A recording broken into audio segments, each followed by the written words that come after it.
तो इस एपिसोड की स्टार्टिंग वैंग के डैड मिस्टर वैंग को हॉस्पिटल में दिखाने से होती है। अभी सिचुएशन कुछ ऐसी है कि किसी भी वक्त वैंग का जन्म हो सकता है। तभी नर्स घबराई हुई ऑपरेशन रूम से बाहर आती है, जिसे देखकर मिस्टर वैंग पूछते हैं, क्या हुआ, सब कुछ ठीक तो है ना। इस पर नर्स कुछ बोल पाती उससे पहले ही मिस्टर वैंग को उसके चेहरे को देखकर लगता है कि डिलीवरी के वक्त उनका बच्चा नहीं बच पाया। लेकिन तभी नर्स बताती है कि आपका बच्चा सही सलामत है, और हैरानी की बात तो यह है कि वो अभी से अपने पैरों पर चल रहा है। इस पर मिस्टर वेंग को पहले तो विश्वास नहीं होता, मगर जब छोटा वेंग खुद अपने पैरों पर चलकर वहां आता है, तब मिस्टर वेंग के पैरों तले जमीन खिसक जाती है।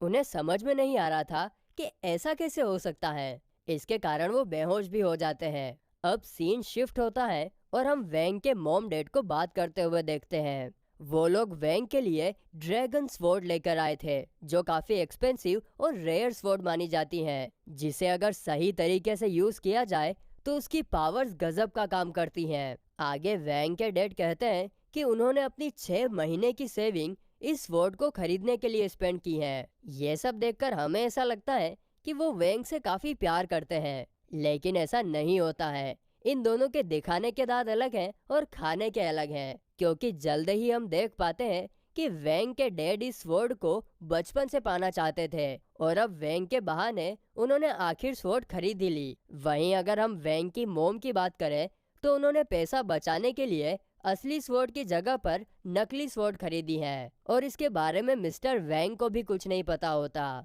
आगे वैंग के मॉम डैड उसे स्वॉर्ड पकड़ने के लिए कहते हैं, लेकिन वैंग उसे पकड़ने के लिए नखरे कर रहा था, क्योंकि उसे पता होता है कि स्वॉर्ड नकली है, और अगर उसने पकड़ ली तो उसके टुकड़े टुकड़े हो जाएंगे, और इसे देखकर वैंग के मॉम डैड के बीच में झगड़ा भी हो सकता है। इसीलिए वैंग एक सेकंड में 343 बार सोचकर अलग अलग पॉसिबिलिटी को देखता है कि उसे अब क्या करना चाहिए, और फिर थोड़ी देर बाद वो अपना झूला खराब कर लेता है, जिसे देखकर उसके मॉम डैड का ध्यान उसकी तरफ जाता है, और वो लोग स्वॉर्ड को बिल्कुल ही भूल जाते हैं। आगे हमें दिखाया जाता है कि जैसे जैसे वैंग बड़ा होता है उसकी पावर्स उतनी ही बढ़ती जाती हैं, और उसने महज 6 साल की उम्र में जाइंट फ्रॉग को मार दिया था, और ये सब उसके पेरेंट्स ने दूर से देख भी लिया था, जिससे उन्हें अंदाजा हो जाता है कि वैंग धीरे धीरे काफी शक्तिशाली हो रहा है, और इसके कारण वो अपनी पावर्स पर कंट्रोल नहीं कर पाएगा। इसीलिए उन्होंने काफी रिसर्च करने के बाद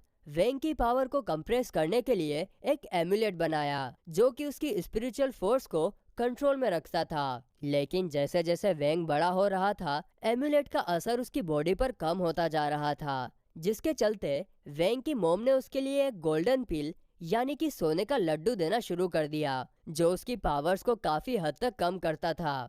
इसके बाद हम वैंग के मॉम डैड को बात करते हुए देखते हैं।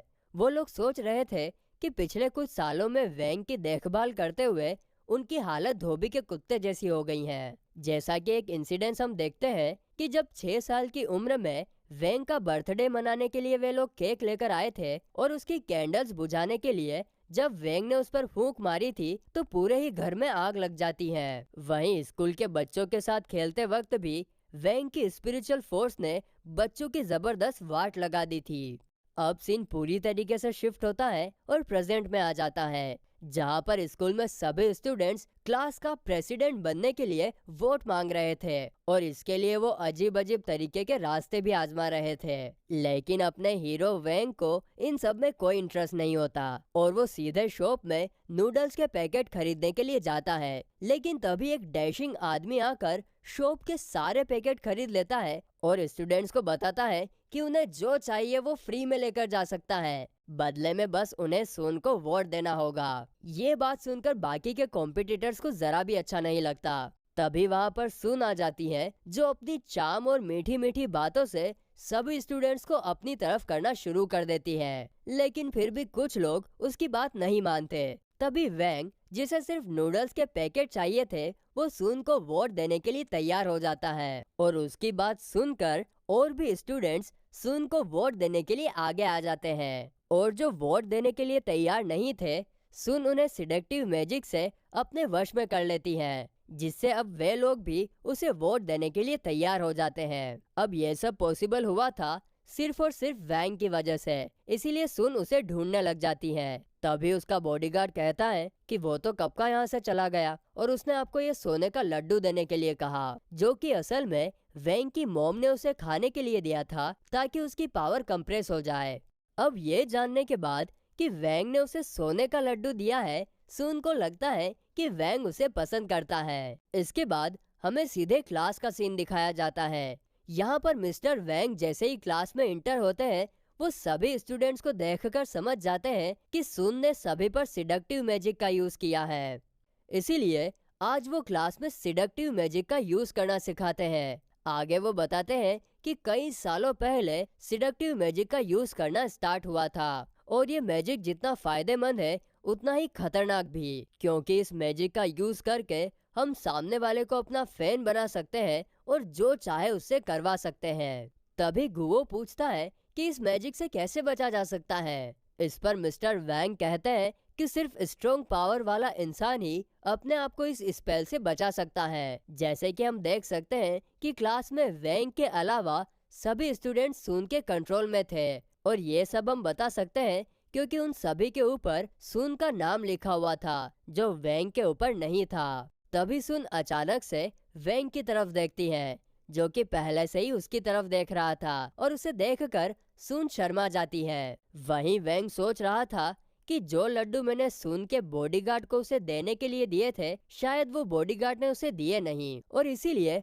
वो सुन से लड्डू के बारे में पूछता है। साथ ही में वो उसे नूडल्स के पैकेट के लिए थैंक्स भी बोलता है और वो ये सब इशारों में कह रहा था। इन सब इशारों से सुन को लगता है कि वैंग उससे लड्डू के बारे में बात कर रहा है और ये भी कि लड्डू खाने पर उसकी पावर बढ़ जाएगी और इसीलिए वो बिना देरी किए लड्डू खा जाती है, जिसे देखकर वैंग के चेहरे पर 12 बज जाते हैं क्योंकि उसे पता था कि लड्डू खाने पर पावर कम हो जाती है, जो कि उसकी मॉम ने स्पेशली उसके लिए बनाए थे। लेकिन अब तो वो सुन खा चुकी थी। अब इस लड्डू का असर ऐसा होता है कि सुन की पावर्स का असर कम हो जाता है और जो सिडक्टिव स्पेल उसने स्टूडेंट्स पर किया था वो भी टूट जाता है और पावर कम होने की वजह से सुन काफी ज्यादा कमजोर भी हो जाती है। तभी टीचर उसे डेमोन्स्ट्रेशन के लिए सामने बुलाती है, लेकिन सुन तो ठीक तरीके से अपने पैरों पर चल भी नहीं पा रही थी और इसी के कारण उसका बैलेंस जाता है और वो नीचे गिरने ही वाली थी कि तभी वैंग किसी हीरो की तरह आकर उसे बचा लेता है। लेकिन सुन की बुरी किस्मत, तभी टीचर वैंग को आवाज लगाते हैं, जिसे सुनकर वैंग सीधा खड़ा हो जाता है और सुन नीचे गिर जाती है। इसके बाद टीचर अनाउंस करते हैं कि चैन को वाइस प्रेसिडेंट चुना गया है, जिसे सुनकर चैन काफी ज्यादा खुश हो जाता है। वहीं जब स्कूल छूटने के बाद सभी स्टूडेंट्स अपने घर जा रहे थे, तभी हम मिस्टर वैंग को किसी से फोन पर बात करते हुए देखते हैं। वो सामने वाले को वैंग के बारे में बता रहे थे कि कैसे आज उसने सुन के सिडक्टिव स्पेल को बड़ी आसानी से तोड़ दिया और ये भी कि मुझे नहीं लगता कि वैंग एक आम बच्चा है, उसमें जरूर कोई स्पेशल पावर है। वहीं हम देखते हैं कि मिस्टर वैंग ये सब जू को बता रहे थे, जिसे हमने एपिसोड 1 की स्टार्टिंग में देखा था। वहीं दूसरी तरफ सुन घर आने पर भी वैंग के ही बारे में सोचे जा रही थी कि वो मुझे कैसे हर्ट कर सकता है, उसने जरूर गलती से मुझे लड्डू दिया होगा। वो वैंग को अपने दिमाग से निकाल ही नहीं पा रही थी, जिसके कारण इस तरफ वैंग को छींके आने लगती है किसी टिपिकल कपल की तरह। और फिर इसी के साथ ये एपिसोड यहीं पर एंड